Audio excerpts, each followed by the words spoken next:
largest rebrand in history to Meta. We can look at companies like Samsung. Even the fashion brands like Gucci, Balenciaga, Adidas, and Nike are all establishing a presence there. And so what I would say to people that are still skeptical, say this is, maybe are the same type of people that were skeptical about social media and its impact on advertising, and maybe even people who are skeptical about the internet.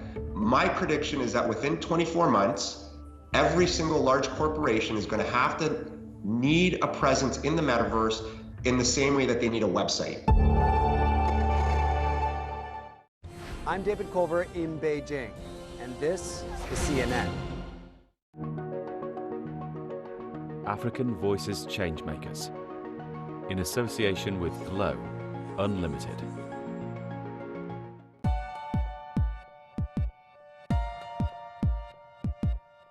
Welcome to African Voices Changemakers. I'm Aritopo. Animation can be a powerful way to bring stories to life. In Morocco, we meet an award-winning animator who's using her craft to bring the African story to the world stage.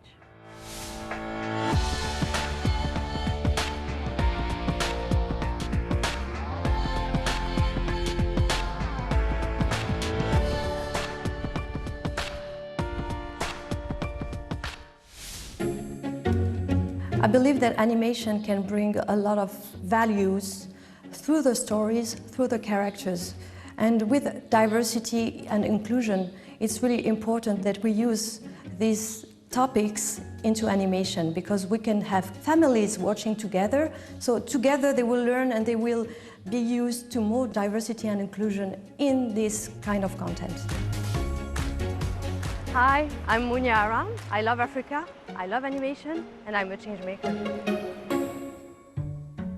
Moroccan animation executive Munia Aram grew up like a lot of children do, watching cartoons, enamored by the stories playing out through fictional characters on her TV screen. I was always in love with animation. Animation was my babysitter when I was a kid. So for me it made sense to end up doing my career in this industry. So I'm always in love with the characters and the stories that are brought through animation. Munia spent most of her youth in France and lives there today. But to her, Morocco will always be home. I was born in Casablanca. Morocco is in my DNA. I'm Moroccan, I speak Moroccan, I eat Moroccan, I sleep Moroccan. Yeah, I love Morocco. I've always been connected to my country, to my city, and to the people there, because I still have family, I have cousins, I have uncles, aunts, everybody's there.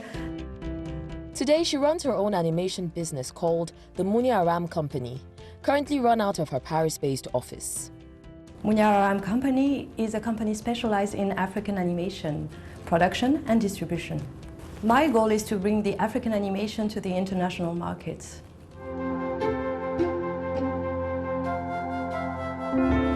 The company aims to champion the African continent, both on screen and behind the scenes, by distributing stories about Africans by African production companies. Some of the animation projects currently in development include Lolo out of South Africa, Tutu from Ghana, Kalu Hunters from Cameroon, and Arjana from Kenya. Why not bring more black characters into animation, more African stories, more African superheroes in animation, so the kids will watch it. So we hope that in the future, kids will not be bullied because of the color of their skins, because they will be used to see diverse content with diverse characters, with superheroes that are black or white or any colors. Her work in diversity is getting noticed. I won the Black in Animation Award in November 2021 in the Cultural Innovator category. It was such an honor, and I was super emotional because I've been working hard, and it's a hard journey for me as an entrepreneur, as a woman coming from the diaspora, from Morocco. Yeah, it was an honor, and for me it meant that I can move forward with my goal and my company.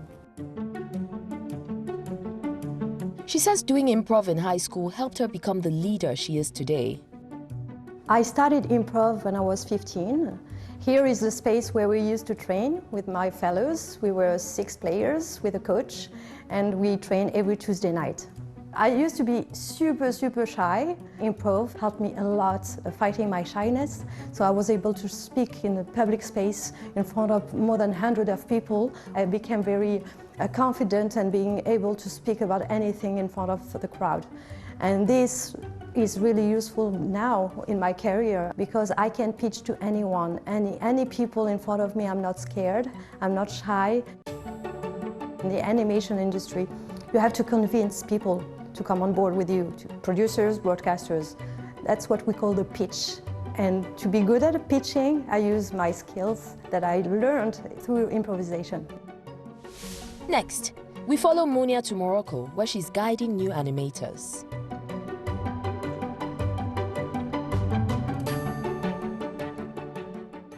20,000 naira for free. 20,000 naira bonus.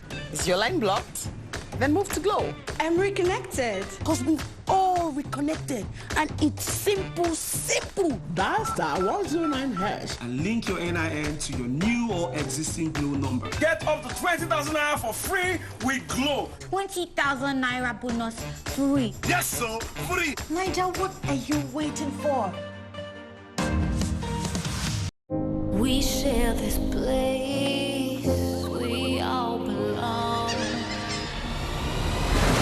have to restore this planet's soul. Give it water, give it sun, room to grow. I can see a better tomorrow. I can see a better tomorrow.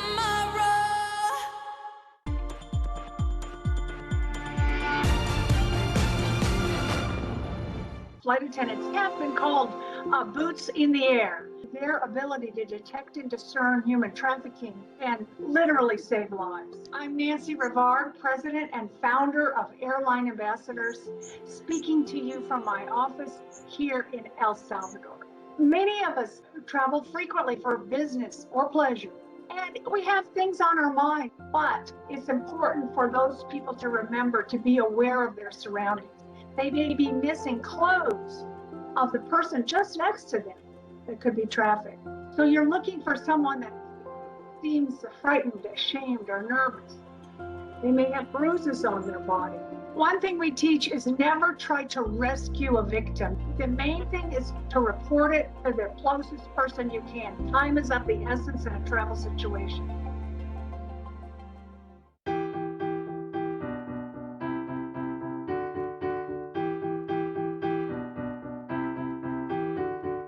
Moroccan animation advocate Munia Aram is on a mission to bring African talent into the spotlight.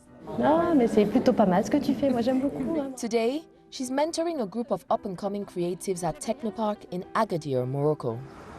Hi everybody, thank you for coming. So I'm Munia Aram. I'm the founder and president of Munia Aram Company, a company that is specialized in African animation. So we produce African stories into animation from different countries in Africa. They come from different parts, so from Nigeria, Kenya, Ghana. And I'm here if you want to talk and if you want to know more about what we are doing into animation, and if you want to work together, then I will be happy to discuss with you. I'm interested in knowing what you do. Can you show me? Of course. Like here, for example, this is one of my work with one of my clients. We work internationally in branding design. This is nice. It looks nice, yeah. She's also meeting with university directors to discuss setting up animation training courses. The training program that we are thinking about, it's a collaboration between a famous animation school in France and the University of Ibn Sahour. There's no point in thinking about having an animation industry here if we don't train the people. So that's why I decided to meet the president of the university to think about something that we can build together in terms of training. I want to train local talents to give them the tools to be competitive in the international market, because I want the Moroccan and African animation industry to be competing with American animation industry, with European industry, and all over the world. They will know that we do a great job, but first we need to be trained. This area is also where Munia is aiming to launch her Moroccan-based office. I'm starting my studio in Morocco at Technopark in Agadir. because it's an ecosystem there. There are people from startups industry, like tech, innovation, and it's great to feel the energy and the creativity that is there. I'm originally from the south, from Agadir. My father, he's retired and he lives in Agadir. And I didn't want to go to a big city like Casablanca. I want to go to the city where I come from and where the talents are. And they need to do something new. And they are expecting for innovation and being part of the international industry in every kind of aspect. So bringing animation industry in Agadir and in the region of Souss Massa is really great for them and for me.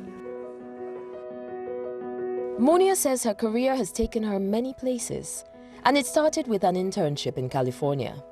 I had the opportunity to go to San Francisco. First it was to improve my English, but then I got this huge opportunity to join this animation company. Actually, they were a Japanese animation company. That was a great experience for me. I was the assistant of the sales department, learning everything on the business side, and I stayed there for almost a year. I have a few role models that inspired me through my career. There's this man who's very talented and super powerful in the animation industry. It's Aton Soumache. He works for Method Animation. He was mentoring me when at some point I was a bit confused about where I'm going in my career. And he told me if I believe in Africa, I should go for African content. And he was the one who pushed me in being an entrepreneur because I was scared. I was freaking out. And I told him, yeah, I don't know if I can make it. I mean, I'm nothing. And he said, no, you can. You can if you have a strong message and if you believe in what you're doing and if you think Africa will matter and Africa matters now, do it. And I said, okay, if this guy tell me that, I will do it. And I did. And I'm doing it still. She says her company works with a lot of different African creatives. I found local talents to collaborate with me, first through social media, and then I came all the way to Morocco to meet some associations that are doing great in terms of media and culture. I've met in Tiznit with an association, Espoir Tiznit, and the complex cinematographic of Tiznit, where they're doing an amazing job in terms of training, in terms of co-working spaces, and giving access to the media and culture in this beautiful place in Tiznit. Thank you again for having me in Tiznit and in your complex. And what are you doing exactly? So here we work with young people. We also do training in editing, stop motion. We got to check out some of their work. This is how we can move the design as well. So the kids, he do that, and this is very, very important, and an experience is very, very different in our city. I'm really impressed, and this is great that you are using recycled material. This is good job. Thank you. Thank you for showing me. Thank you very much.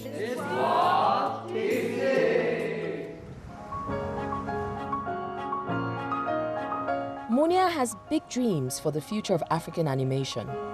My dream is to be the African Pixar. Yeah, I'm very ambitious. And I believe that it's possible. We're going to make it happen. It's just a matter of having the right partners, and I want to work with all countries in Africa and all companies that are existing in Africa. So let's do that together. Let's bring all our countries together to build a big and strong African animation industry.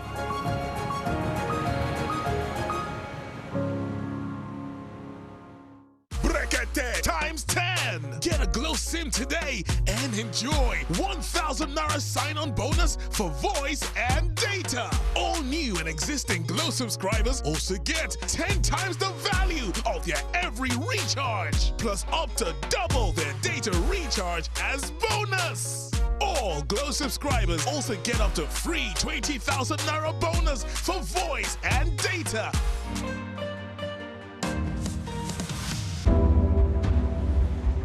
Our mission here at CNN and journalists. The news comes first. That's when your heart beats a little bit faster. More breaking news that we are following right now. You really work as hard as you can, getting the facts. We're learning more about our lead plot. It is critically important. To our viewers in the United States and around the world, welcome to the Situation Room. We have breaking news.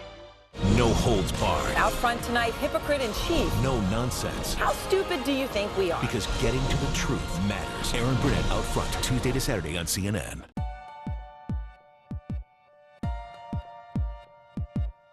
Animation is a constantly evolving art form.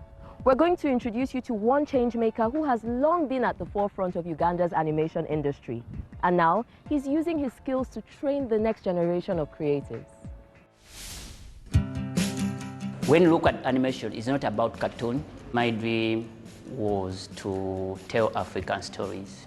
So what we are bringing, related content, educational and entertaining, so that even children of African descent worldwide can be able to be led to the cartoons. Hi, I'm a 3D animator, a trainer, empowering youth to change the African narrative through modern storytelling. My name is David Masanso. I am a change maker. David Masanso brings sketches to life through animation. Welcome to Crossroad Digital Multimedia, a local animation studio here in Uganda. His animation hub creates everything from commercials to short films and TV series. We are working on Mukago, which is a children animation TV series based on local African games interwoven with STEM. So the need for this show is to solve the problem of lack of content in Africa. Animation is going to be a drive for the education in Africa. As internet is getting cheaper, smartphones are getting cheaper, there are so many TV. So I think now it's bridging between the content and the education system. With every click of a button, David is fulfilling his childhood dream. When I was young, I was introduced to cartoons. So that's where I picked my interest. Oh, impressive wingspan. Very good. When I watched the first 3D computer animation film, Toy Story, and watched these cartoons moving around, I thought that we Africans, we can be able also to animate our own content. So it inspired me a lot. How can we make our own content, tell African stories with characters which relate to us? I had an opportunity to go to study animation in the UK, and my dream was how to come back to Africa and set up a studio. The day I got an opportunity to study animation, I thought I was crossing roads. That's why we are called Crossroads. While David's company has won awards, he says it wasn't easy being a pioneer in Uganda's animation industry.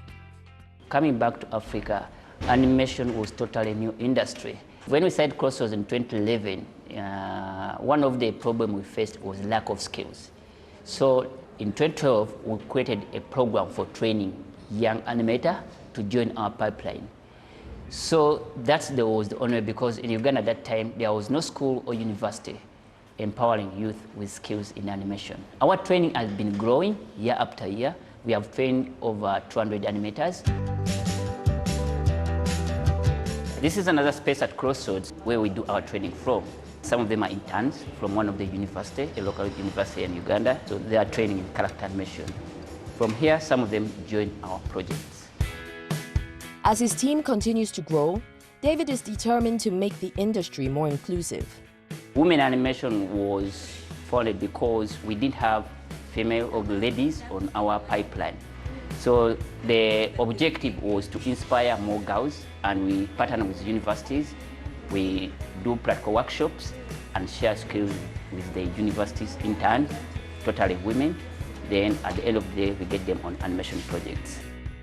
And also women animation Uganda, it's not just Uganda, we have impacted even beyond Uganda. Last year we had a workshop with a team of girls in Zimbabwe, with women animation sharing their skills with the team in Zimbabwe for women. He says women now make up about half of the company's workforce. The success of Crossroads is not only about David. There are so many people we have worked with, whether I've trained them who have contributed to our success. Teamwork and sharing skills is very, very important. Today, David is working with some younger team members to produce the studio's hit show, Mukago. Already talked about that. I want to hear about the birds. A hornbill. Play faster. We're getting bored. I'm sorry. I don't know how. At Crossroads Digital Multimedia, the studio, we work with children. It's one of our programs. And we train them in voice acting because it's part of the pipeline in animation production. So the children project, we are working on the Mukago TV series. So we selected a couple of kids who are doing voice acting. So the two inside there are one of the voice actors. Also, we pay them, we sign with their parents. So it's an opportunity in the animation industry, not only for the older one and the youth, but also for the young one to start earning in voice acting. We produce local content. And the importance of children accessing local content is also becoming innovative, because I believe that if people can watch characters, can watch stories which relates to their daily life, they can be as innovative as the Western world. Next, David shows us where he gets his inspiration.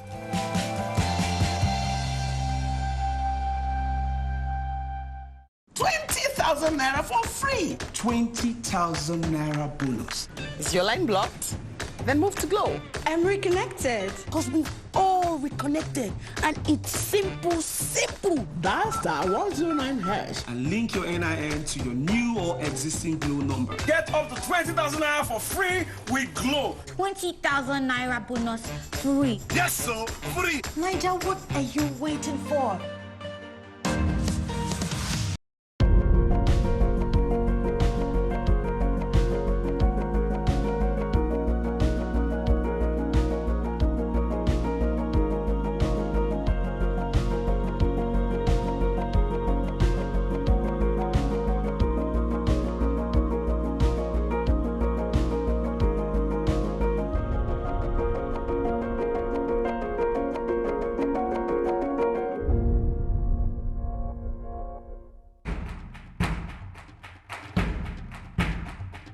Award-winning Ugandan animator David Masanso is sharing African stories with the world through animation.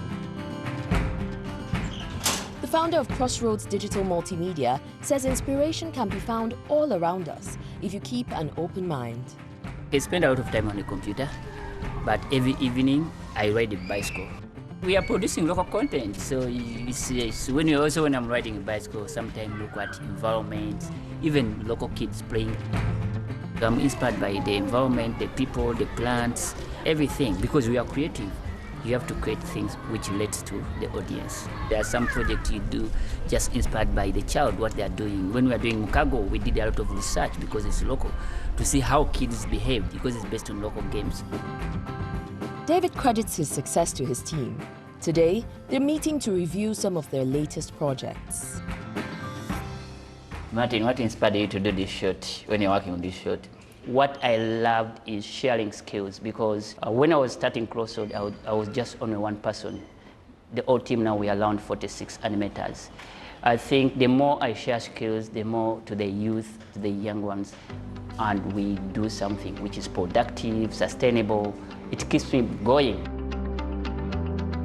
He says one of the biggest challenges he faced was figuring out how to manage a company during the COVID-19 pandemic. Being a business leader really is you have to be able to solve problems. COVID was really a disaster, but also it gave us a new direction, how we think about our business, because we went into total lockdown. We had also to make sure that animators can be able to work from home. The internet in Africa is not as fast as the internet in the Western world. Yet, they found a way to persevere and grow from the experience. We learned a lot, because now most of our workers, or most of the animators, they work from home. They don't need to come at the studio. But also we revised our business model, because we had to move into other content production because of COVID. With schools back in person, David is once again teaching about animation. we are now partnering with Mackay University so that we can reach more youth for skill development. I'm just going to go through how to model a cartoon. I'll model for you a quick cartoon. So these are the geometries we use when we are modeling characters.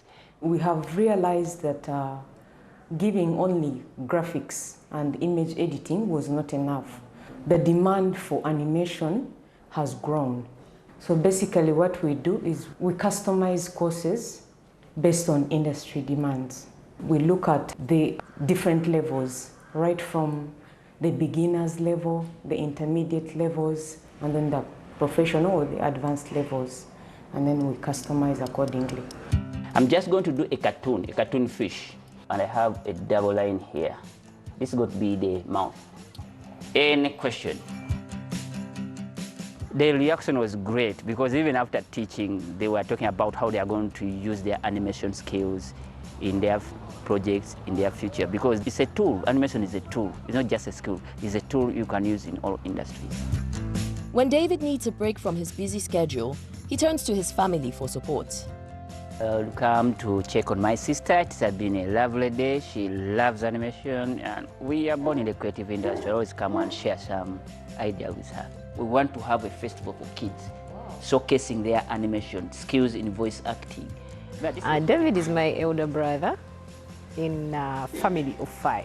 David was quite reserved, a little bit quiet, but very interesting. His life was all around with artwork and art pieces.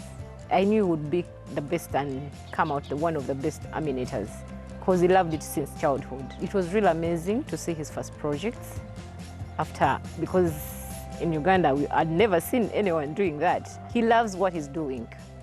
And where he is right now, we are really seeing that his dreams are coming true, and we're really happy for him. Back in the studio, David says he has no intention of slowing down anytime soon. The future for animation in Uganda and the future for animation in Africa and at Crossroads is big. Africa, we have one of the youngest population, and this gives us more opportunities.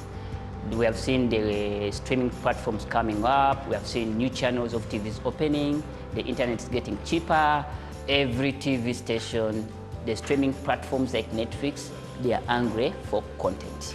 So the future is big in animation. Thanks so much for watching. Head to our website to catch up on past episodes or to see other exclusive online content. I'm Ari Topo, and I'll see you next week.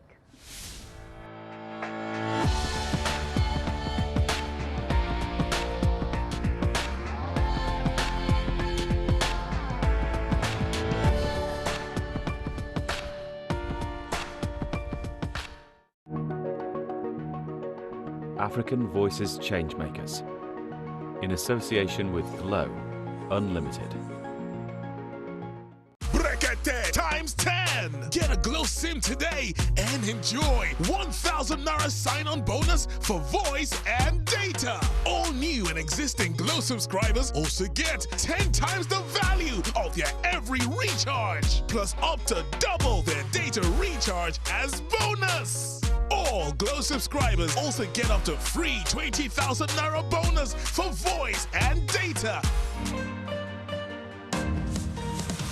Tuesday, it's time to celebrate with coast-to-coast fireworks and music from Pitbull, Maren Morris, Machine Gun Kelly, Journey, Gloria Estefan, T-Pain, Old Dominion, the Doobie Brothers, Willie Nelson, and so much more. This 4th in America, join Don Lemon, Dana Bash, Ana Cabrera, and Sarah Seidner. Celebrate the 4th in America. Live Tuesday on CNN.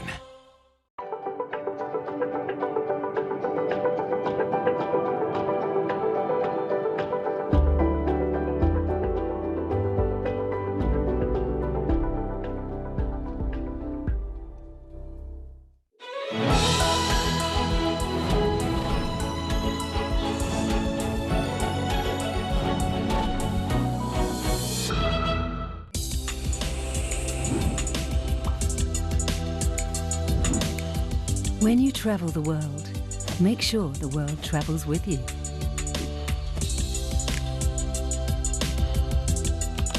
Check in, log on, and get connected with all of the latest developments at your fingertips. CNN Partner Hotels. Connected to your world.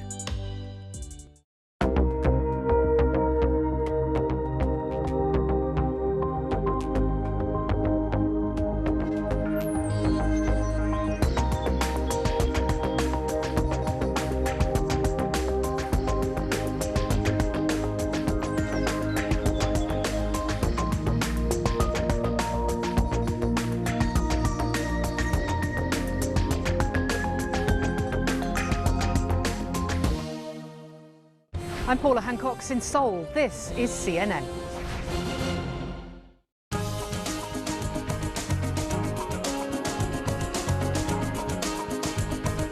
Water, the blue gold of the Middle East.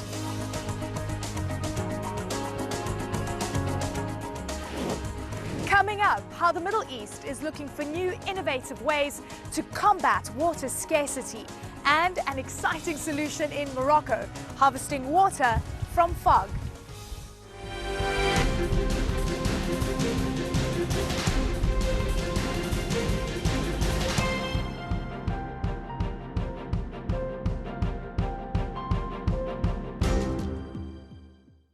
Welcome back to Marketplace Middle East. I'm Eleni Giakos. Now, many countries in the Middle East are water scarce. From Israel to Iraq to the Gulf countries, water is so precious that it's referred to as blue gold, which is a play on a commodity which is mostly in abundance in this region. Oil, often referred to as black gold. Water, the blue gold of the Middle East. While oil is plentiful in the Middle East, UNICEF says the region is the most water scarce in the world. It says rising agriculture, expanded irrigation and population growth are all contributing to the problem. According to UNICEF, out of the 17 most water-stressed countries in the world, 11 are in the MENA region. While globally, agriculture accounts for an average 70% of water use, in the MENA region it accounts for 80%. I'm in the desert around 20 minutes out of the glitz and glamour of Dubai, and it's these dry, harsh conditions that define the region and that make water scarcity such a major issue. But some experts say it might not just be about water scarcity as it is about water management. In fact, most people do not realize that the world does not have a water crisis, not only now or in the future. What it has is a water management crisis. We are not managing the crisis properly. What is going to happen is, because of the poor management, all the countries are going to face some crisis. The crisis will be from primarily not so much from the water scarcity in much of the world, but primarily for water pollution. Just to give you an idea of water consumption in the region, Kuwait has about 1 cubic meter of fresh water available per person per year, which is enough to fill 3 standard bathtubs. By contrast, Israel has about 265 cubic meters of fresh water available per person per year. This is well below the UN definition of water poverty, which is anything below 1,000 cubic meters per person per year. But that could soon change. Hadass Gold has more. In a part of the world where every drop of water counts, the Israeli startup Endrip is trying to revolutionize how crops are irrigated. Climate change brought water scarcity to a position in which, if you look at the southwest of the US or in the Middle East, in places like Africa, in places like Egypt or Turkey, and other places in the Middle East, water is becoming the most valuable, the most scarce resource. It looks deceptively simple. A water tank that needs no electricity, just 1 meter of height, or less than 1 psi, some pipes and tubes laid down along the crops. One of many companies looking for ways to increase water efficiency. So it's a distribution pipe. Away from traditional irrigation methods that use either too much water or too much energy. Endrip matches the power of gravity with the power of software. In their test field, Endrip CEO Eran Pollock shows how there's high tech hiding just below. It has no pressure, it's only gravity. Is there anything inside, or it's just the pipe? Here. You see, you can feel here's a device. Every 40 centimeter, you will have one of these devices. The embedded chips send information to sensors throughout the field. And then we will get readings of the moisture in the soil, moisture of the ground, but also the exact need of water for the plant. Although some farmers say the system makes it more cumbersome to change out crops, Pollock says there are alternative ways of laying out the tubes. NDRIP sensors in fields around the world in places like India, Vietnam, and the United States feed their information to NDRIP's Connect Center. So from here, our algorithm will send the farmer all the exact recommendations. You can see in this screen, farmer, please turn on your water and start irrigation. This screen will monitor the amount of fertilizers which is available for the plant, available in the soil, and to be able to support the farmer in deciding how to optimize and minimize the amount of fertilizers which will be washed away in the end of the season. So it sounds like it's a combination of low-tech and high-tech working together. This is absolutely that. The device itself, our drip, our core technology, can be considered as a low-tech. It's a piece of plastic. It is manufactured in the traditional ways. But it is operating based on extremely sophisticated softwares and an algorithm which are allowing us to optimize the usage of energy. What we are basically doing is optimizing the flow of water on the field using only the gravity. NDRIP has raised $40 million since 2017. And in March, PepsiCo announced a major partnership to help the farmers that grow crops for their food and drinks. The NDRIP pilot that was done in India saw significant results. We saw a 50% reduction in water emissions, we saw a 30% reduction in CO2 emissions, and we saw a 15% increase in yield. In India alone, if we scale up NDRIP to full scale, we could see up to 340 million liters of water saved and a 1.9 million ton reduction in CO2 emissions. Now, NDRIP is looking to scale up even further around the world, where climate change has forced innovation on one of the world's most scarce resources. Hadass Gold, CNN, Kfar Saba, Israel. An interesting solution to combat water scarcity in Israel. And coming up next, we meet the woman behind the Darcy Hamad organization. It's a Moroccan NGO that's harvesting water from fog.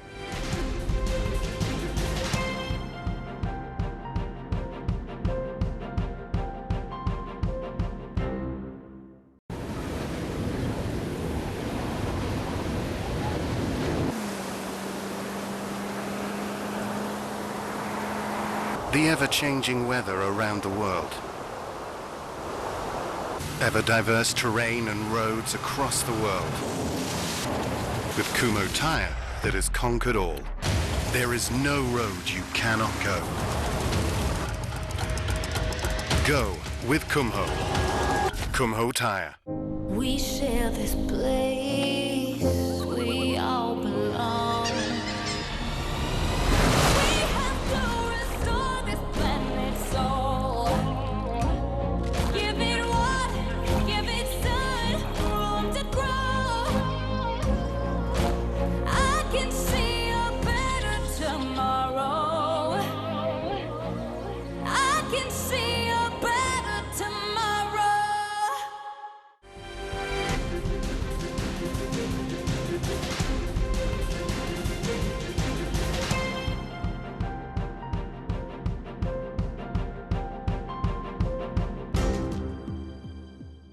Welcome back to Marketplace Middle East. This month's show is focused on water scarcity in the Middle East and in North Africa. Fog catching, fog harvesting, fog milking are scientific terms to describe harvesting water from fog. But it's actually an ancient technique, and it's being deployed in Morocco to service water-deprived villages. Between the Atlantic coast, the Atlas Mountains and the Great Sahara Desert lies Sidi Ifni, a small city on the southwest coast of Morocco. Its nearby villages suffer from drought.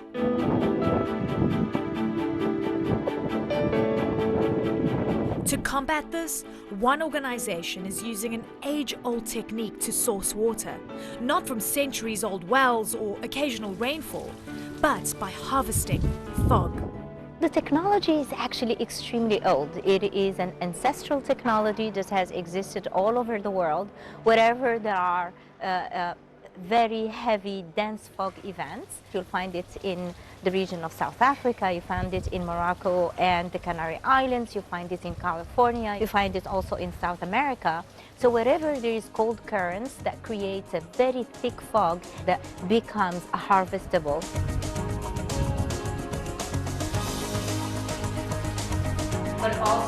Jamila Burgash is the co-founder of Darcy Hamid, an organization on a mission to help the region get access to water. The non-profit uses huge nets placed on the mountain tops 1,000 meters above sea level. They capture tiny droplets of water from dense fog. It goes through fine mesh, then it gathers in a pipe-like reservoir.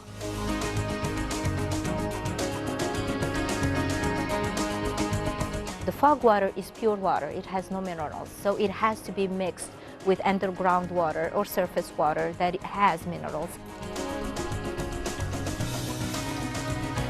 Around 6,000 liters of water can be harvested daily, a lifeline for nearly 1,000 people in nearby villages.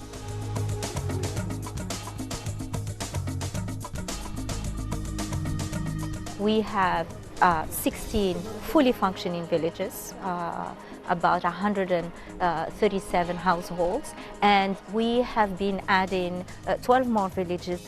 According to the United Nations, more than 2 billion people globally struggle from water scarcity. It is a daily challenge. One of the major challenges for us today in this world is thinking about how we manage water and the crisis of bottled water, and this nexus of business, ecology and management is something that we need to rethink about the paradigm that we're using today.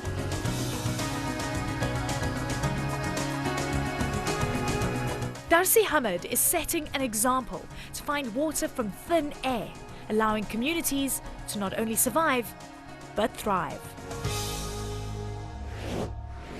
Well, that's it for this edition of Marketplace Middle East. If you'd like to see more of our stories, you can head to our website. From me, Eleni Jarkas, here in the Dubai Desert. I'll see you next time.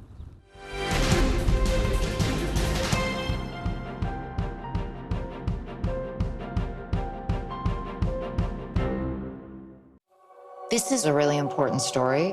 My name's Clarissa Ward. I work for CNN. Assalamu alaikum. Day in, day out, you see the reality of people living through this. Ничего страшного. Okay. This is the front line. On a human level, you find courage, sacrifice. This is what life is about. A lot of people are wondering why. You see the worst of humanity. Putin might use a nuclear weapon. Absolutely terrifying. But you also see the best of humanity. My job is to be present. The human cost is right here. And to tell these stories. We're talking about families. That is the most important thing. I'm Clarissa Ward in Ukraine. This is CNN.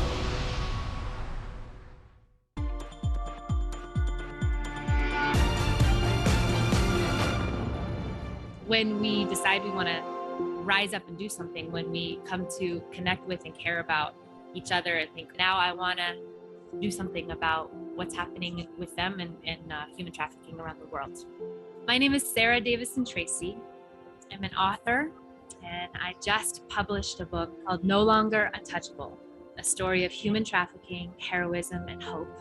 I wrote the book over the last 7 years in collaboration with 5 young women, 4 of whom were trafficked out of Nepal into India. Devi Sarahana Bhatti is one of our 5 storytellers. She has been a leader. She has been a visionary for this book, but also for her people in Nepal. I have 1 brother and 5 sisters. One sister, she was sold out into brothels in India when she was very little. So it was very long time, my parents and we were looking for her. But there was a big challenge for us how to rescue her, how to, get her back to Nepal. I wrote this book with the hope and the dream that these stories would elevate these young women's voices and would bring freedom to the many, many millions who are not yet free.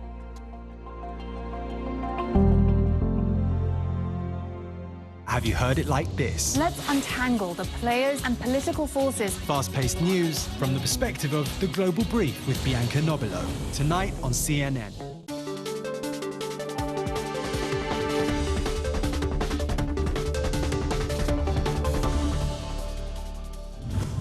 Hello and welcome to Marketplace Africa. We cover the biggest economic trends impacting the continent.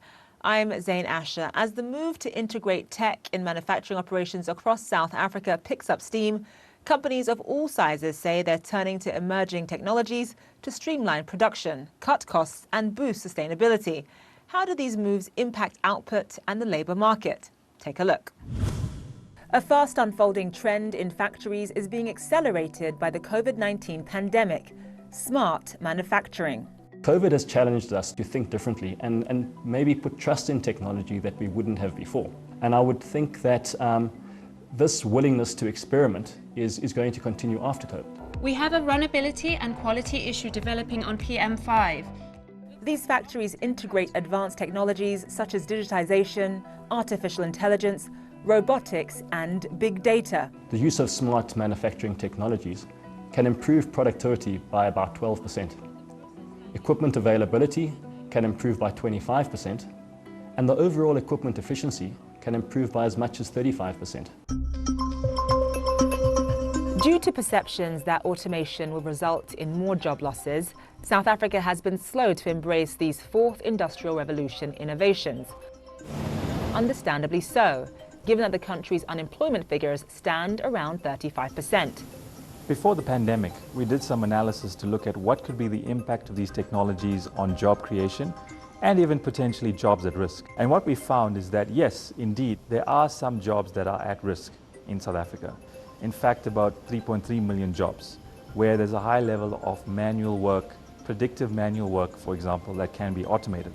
But we actually found that there's another 4.5 million jobs that could be created. According to McKinsey & Company, the implications of unlocking these tech innovations can be far-reaching, both in the downsides and the benefits to South African companies. And the first thing we found is that we could have a tripling in productivity, which is important for a country where productivity has actually been a challenge over the last 5 to 10 years. But secondly, we could add at least 1 percentage point to our GDP growth over the next 10 years to 2030. With a customer base across more than 150 countries, South African-based paper and pulp manufacturer Sappi has realized the potential impact of smart tech in boosting international competitiveness. Its Sycor mill, 50 kilometers south of the port city of Durban, has recently undergone an extensive $480 million tech revamp called Project Vulindlela. We have reduced the amount of water that we use by 17%, and we are able to reduce our carbon footprint by at least 40%. Coupled with these sustainability benefits, we are also able to increase our production by 110,000 tons to 900,000 tons. The company enlisted Swiss digital tech firm ABB to provide automation, electrification and instrumentation upgrades in order to future-proof the mill's operations. Newly installed upgrades also provide for better remote access and mobility. Personnel from the site can take a tablet, go into the production area, stand next to a piece of equipment and still have access to all the information as though they were in the control room. From what we've seen at other sites, this can lead to between a 10 and a 40% improvement in maintenance budgets. Using data analytics, one is able to immediately see the impact of changes on manufacturing performance. Managing productivity and tech training its staff is a smart move for Sappi, allowing it to go all in on smart tech manufacturing. If we look at the short-term training specifically, it's more about upskilling our people from skills perspective, understanding what are the requirements from the business, adapting what we have currently in terms of skills, processes and procedures for the people to make sure they're upskilled. For Letitia De Jager at the industrial automation specialist company Omron, the upskilling of South Africa's labour pool should be a focus across the board. Across the globe, if we look at developed countries, what we see is a major skill shortage, but also a labour shortage. In South Africa, this is quite different because we don't have the labour shortage. And in my opinion, this could be a competitive advantage as we move into the fourth industrial revolution. On top of developing a tech-ready talent pipeline, McKinsey's Rajagopal says companies that adopt an agile approach to smart tech will benefit in the long run. Don't see this as a normal project where you're going to spend 5 to 6 months and then you're going to see results. Develop a short version of it that you can deploy immediately, test, assess how it impacts your employees, assess how it impacts your customers, your product, and then make changes and embed and build this technology around that. Whether it's implementation at the engineering level or training a blue-collar workforce, smart manufacturing is reshaping the factories of the future. How does one of the world's biggest tech giants view the digital landscape across Africa? Stay tuned.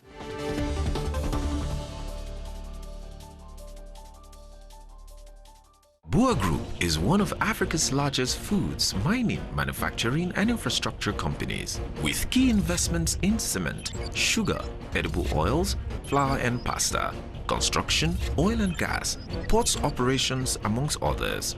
With these investments, Bua Group is unlocking the economic potential of Africa. Bua Group, unlocking opportunities.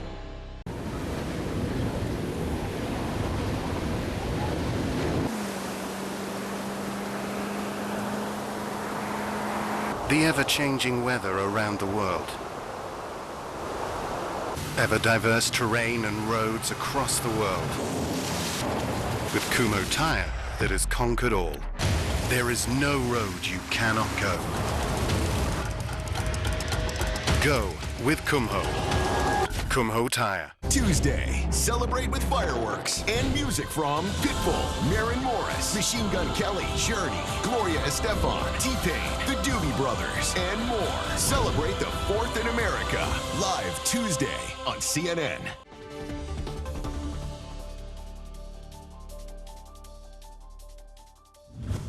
Welcome back. As big tech continues to vie for a slice of the growing digital audience across the African continent, they're investing in everything from infrastructure to boost connectivity to localized training. We caught up with Microsoft's country manager of Nigeria and Ghana, Ola Williams, to talk about the company's plans and aspirations for growing its footprint in Africa. Microsoft's mission across the globe is to empower every person and every organization on the planet to achieve more. And we see Africa, and particularly Nigeria, as a place that we can bring this mission to life. My name is Ola Williams. I'm the country manager for Microsoft Nigeria and Ghana. One of our competitive advantages is actually our 30 years heritage in Africa. And of course, we've been here for 20 plus years. Ways we're also doing this is, one, participating actively in contributing to the tech ecosystem in Nigeria in a meaningful way.